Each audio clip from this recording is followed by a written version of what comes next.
Welcome to the Mortgage Warrior podcast featuring Steve Dostal. Host Daryl Smart chats with the Mortgage Warrior about his no BS approach to financing.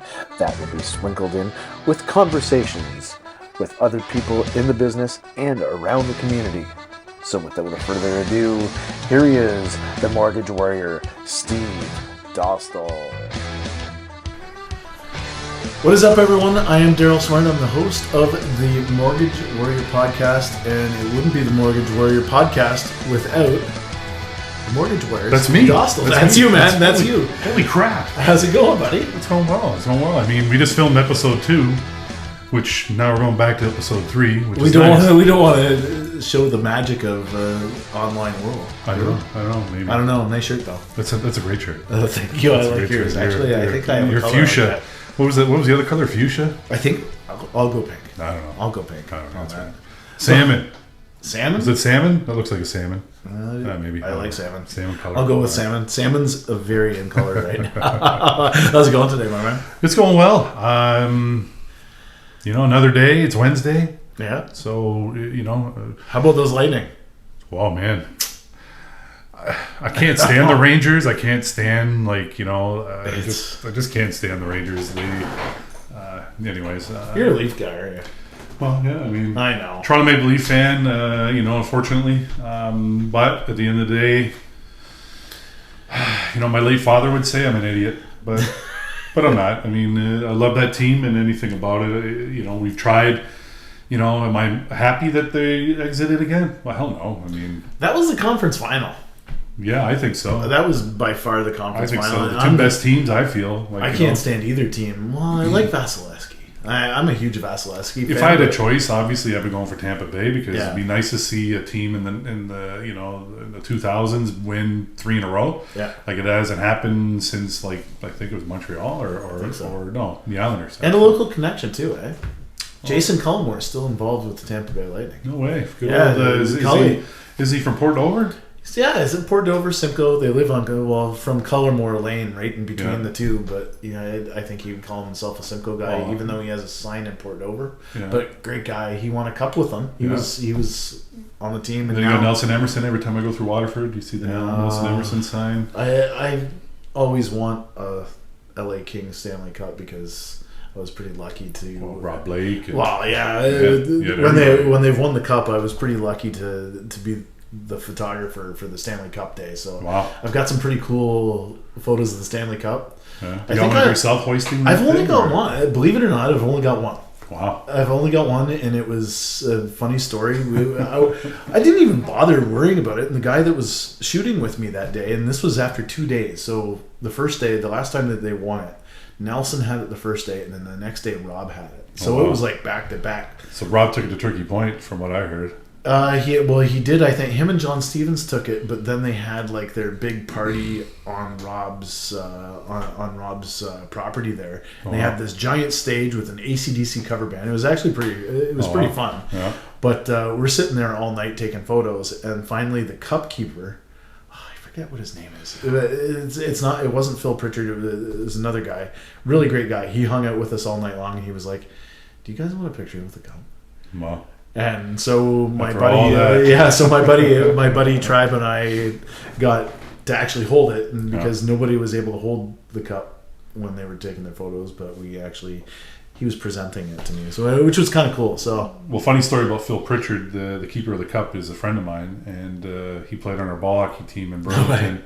And one day he just showed up with a cup and put it in there, and obviously we didn't feel like we're playing ball hockey for the cup, but it was just obviously nice to have that in the arena. And yeah, I mean he's a great guy. Phil's got lots of stories, and obviously lots that he keeps quite close to his chest, because I'm sure that he's seen a lot of crazy things done with that cup. So that's for sure. We all all envy anybody who wins that cup, because it's one of the hardest ones to win.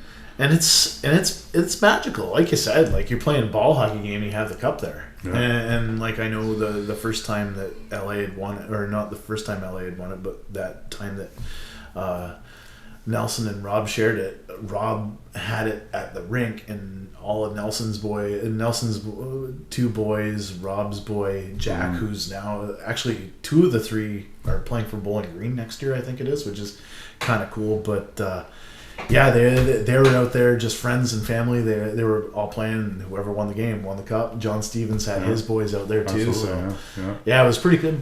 But it was a not good small town community that can produce a lot of good hockey players. Man. Oh man, so many stories. Absolutely. But we're on episode 3. Episode 3, man. I don't know. Not bad. We've survived 2, which is good. Yeah, and next week we should have a couple guests. So I'm not going to drop any major names, but it should be a lawyer.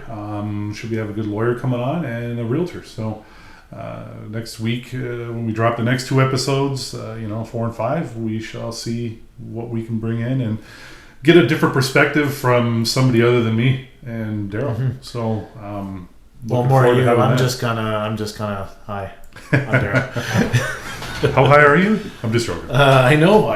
We gotta get something to do. We have to fix these chairs up. I don't know. Maybe I'm too cheap. These chairs have been with me since probably when I was in Dunstan Plaza. So they're well loved. Yeah, they're well loved. Well loved. I don't sit in them, but they're well loved, right? They're just well loved. So. Today's episode, there is no right or wrong answer, but there might be a wrong answer.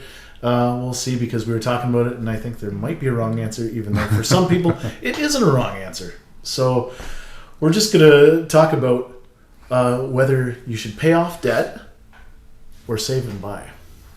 I know this is a topic near and dear to you. Those are the tough ones, because when you're just finishing school, you're going to accumulate debt. You're going to get student debt.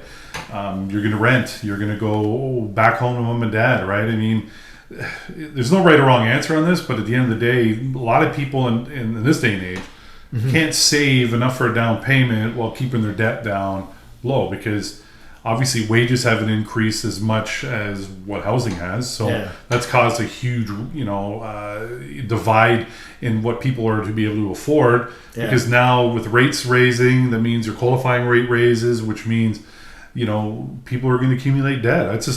That's just natural of how it happens. People want to spend. They want to have certain things. They want to look at certain part. Do I agree that you need to keep up with the Joneses? Not necessarily, but for me, it's a tough one, because you don't want to have debt, but to get education, 90% of the people out there have to accumulate that debt. And unfortunately, if you have a lot of debt, it's going to be hard for you to qualify to get a mortgage. Mm-hmm. So for me, it's really what your end goal is here. Do you want to live comfortably and whatever? Then I don't know. Like, everybody's job is different. Everybody's ability to earn is different. So if you have, do I recommend racking up your debt? No, I don't, because it's going to hurt you in the long run to get a mortgage. But again, I'm not here to tell you how to live your life. You have different scenarios than what I do. So for me, racking up your debt is definitely going to hurt you to get a mortgage. Well, and it's one of those conversations. We have daughters that are around the same age, and they're both in their early 20s, and it's one of those things that you have to have that conversation almost. I know I have that one, and again, I always kind of make fun of myself about not really knowing a lot about that, but that's kind of one of the lessons that I'm trying to teach Jenna, is that you are going to accumulate debt, and you can't fear that almost. No, you can't fear it, but you also have to learn to respect it, right? Yes. A lot of people, like when I came out of college, I'm like, oh, they gave me an RBC credit card, they gave me a Canadian Tire credit card, they gave me an Esso credit card, they gave me a Petro-Canada credit card. Like, I remember filling out this thing, and all of a sudden all these credit cards would come in. And one of the blessings that I had, because I'm a junior, so I'm named after my father, is that these cards would come in, and half of them my dad would just cut them up and say, hell no, like, dude, I didn't order this card or whatever. And then finally, when I got my hands on one of them, I kept one out of the dozen, and I ended up defaulting on it, because you don't have that kind of money. You forget. There was no internet. The internet was just coming out back when I was graduating college, and the problem is a lot of people don't really know how to manage their debt. So if you don't have the income coming in, how are you going to manage that debt, right? So that's the biggest problem that people are facing when they want to apply to a mortgage, is what your debt service ratio is, right? It's only on an A lender, only 39% of your income could go towards your property tax, heat, and your principal and interest, right? and your total debt service ratio, which is your TDS, can only be 44%. So that's everything I just said, plus any credit cards or car payments or whatever else, student loan payments. So on top of that, I mean, for you to qualify at $100,000, like a $500,000 mortgage, you need a minimum of $100,000 to qualify now. Yeah. Right? The days of you qualifying at the contractual rate are over pretty much, right? You got to go in, the 5.25, it's a variable rate, and the contractual rate plus 2%. So if you're getting a 5-year fixed at like 4.5%, you got to qualify it at 6.5 now. Yeah. Right. So that's why I'm selling more variables now than I am fixed. Right. Is for that reason alone. So what are some of the pros and cons of each, do you think? Let's just start with saving and buying. What would be a pro? Well, obviously the pro of buying is that you're not paying somebody else's mortgage. Yeah.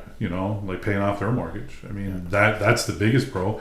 And when you're renting, you have to abide by what the rules are that your landlord has, right? Yeah. They could come and sell it on you at any point in time, and then you're back at square one looking for another property, right? I mean, a lot of people in this city can't afford a lot of the rents that are out there because with the market exploding the way that it did, right? A lot of out-of-towners were buying properties and thinking that they're going to get rent here. So, for example, if you're buying an $800,000 duplex, how are you expecting anybody to pay what you need for your cap rate?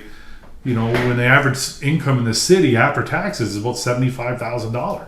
And it's been a pretty dangerous cycle right now. And I know even in the journalism world, all of a sudden all these jobs have popped up, but nobody's biting on them because a lot of these young journalists can't go into a town and afford rent right now just because of what you're saying. Well, if you think about it, right, like anybody that, from the GTA area that has sold their home for millions of dollars and coming west this way, I mean, they've jacked up the prices a lot. I mean, that's just common sense of what it is. Every realtor in town is posting that they're putting, on the Toronto real estate board because those, Toronto, the GTA have a lot of disposable income. Yeah. Because their income's a heck of a lot higher than it is in this city, right? Yeah. We have a lot of bedroom communities in here in West Brant where people are driving back and forth, to go to Brampton or go to Toronto, right? Those are things that are kind of scary because at the market, the way it's gone, it's slowing down. The prices have dropped a little bit.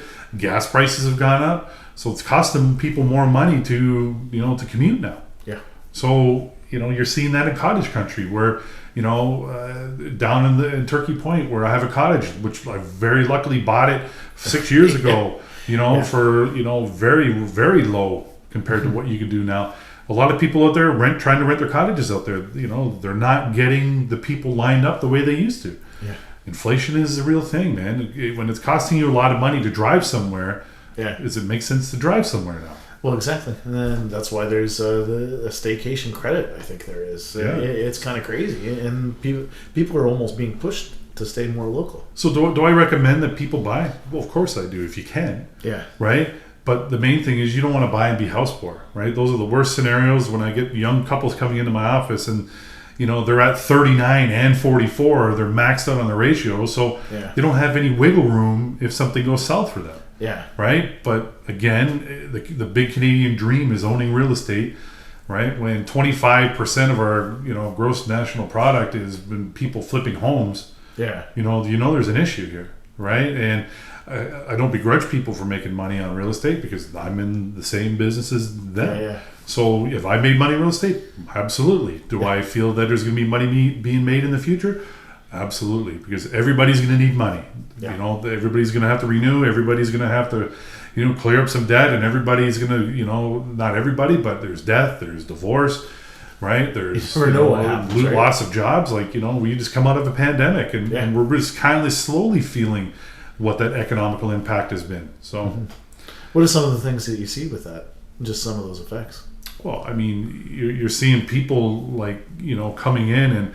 Like working 2 jobs, right? Like when I'm seeing somebody getting an $86,000 a year job, and then they have another job that are 2 full-time jobs, and he's getting 90 on the other one because he can do it virtually. Yeah, I mean, those are crazy scenarios that you're seeing people. What I'm seeing too is more family members are buying homes together. They're pooling all their money together, and they're living in a home because A, it makes sense to live with family, and B, a lot of immigrants that come to our country. build on that philosophy where they pay off one home, they refinance it, help them buy another one, pay that one off, and so on, right? For me, it's just a matter of realistically what your end goal is here is that if you qualify for it, why wouldn't you do it?